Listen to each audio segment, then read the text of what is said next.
کس قسم کے خواب کی تعبیر معلوم کرنی چاہیے؟ مثلا ہمیں مختلف قسم کے خواب آتے ہیں جن میں کچھ بالکل بے معنی ہوتے ہیں. دیکھو خوابوں کی تعبیریں ہوتی ہیں لیکن نبوت کا 46واں حصہ ہے, عین نبوت نہیں ہے, سمجھ رہے ہو؟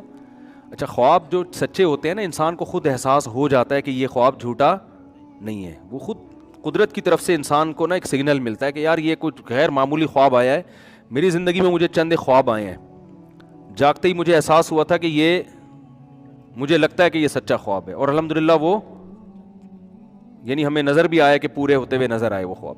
تو یہ انسان کے لاشعور میں ایک بات بیٹھ جاتی ہے کہ یار یہ مجھے جھوٹا نہیں لگ رہا. مجھے ایک صاحب کے بارے میں خواب آیا, ہمارے بہت قریبی رشتہ دار تھے, ان کو کوئی بیماری نہیں تھی, فٹ فاٹ تھے, مجھے خواب آیا کہ ان کا انتقال ہو گیا ہے. اب ویسے تو زندہ آدمی کے بارے میں لوگوں کو خواب آ رہا ہوتا ہے انتقال ہو گیا, لیکن اس کا انتقال ہو جاتا ہے خواب دیکھنے والے کا, وہ نہیں مرا ہوتا. ایسے بہت لوگ آپ کو ہمیں بھی آئے ہیں ایسے لوگوں کے بارے میں انتقال آیا 20 سال پہلے آیا تھا, اب تک وہ الحمدللہ زندہ ہیں, اور لگتا نہیں ہے کہ اگلے 20 سال تک بھی انتقال کا ان کا کوئی چانس ہے. بد دعائیں بھی سائڈوں سے ہو کے گزر رہی ہیں ان کے. تو ایسے خوابوں ہمیں پتہ ہے کہ یار ایسا ہی آ گیا, لیکن ایک ہمارے بہت ہی قریبی ریلیٹیو تھے, ان کے بارے میں مجھے خواب آیا نا کہ ان کا انتقال ہو گیا, تو مجھے لاشعور میں احساس ہوا کہ یہ سچا خواب ہے.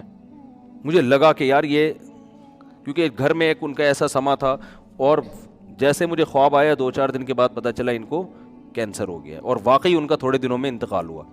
تو وہ نا قدرت کی طرف سے خود سے ایک سگنل مل رہا ہوتا ہے کہ یہ, جیسے فرعون کو جو وہ مصر کے بادشاہ کو جو خواب آیا نا کہ 7 موٹی گائیں 7 دبلی گایوں کو کھا رہی ہیں, تو بادشاہ نے صبح دربار بلایا ہے کہ اس کی تعبیر بتاؤ. حالانکہ بادشاہ کو بھی روزانہ آتے ہوں گے نا خواب, کبھی دربار نہیں بلایا ہوگا اس نے. اس دن اس کا چھٹی حص نے کہا کہ یار یہ کچھ ہوا ہے. تو جب اس نے درباریوں کو بلایا, بولا بھائی مجھے خواب آیا کہ 7 موٹی گائیں 7 پتلی گایوں کو کھا رہی ہے, اس کا تعبیر بتاؤ.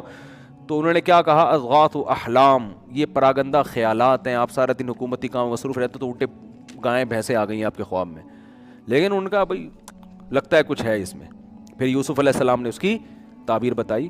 تو بعض دفعہ ایک تو اکثر ایسا نہیں ہوتا کہ جب بھی سو رہے ہیں خواب سچا ہی آئے گا, بعض دفعہ واقعی وہ سچا ہوتا ہے, اور اس میں انسان کو لاشعور میں ایک بات آتی ہے کہ یار یہ کچھ ہے اس میں حقیقت ہے. تو یہ اللہ ہی کی طرف سے ہوتا ہے.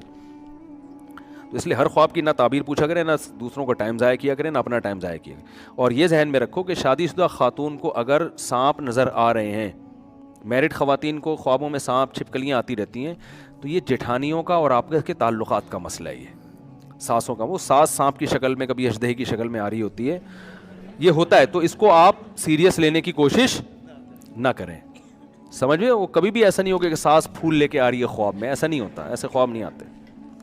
نند آ رہی ہے اور مٹھائی کا ڈبہ لے, خواب میں بھی نہیں آتی وہ.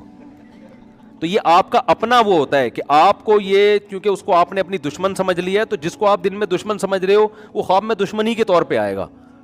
تو اس سے آپ نفرت نہ کریں ساس سے, اور کہ یہ دیکھا میں تو کہا تھا یہ سانپ بن کے کاٹے گی مجھے, خواب میں بھی کاٹ رہی تھی. تو وہ اچھی بھلی ساسیں بدنام ہو جاتی ہیں بیچاری.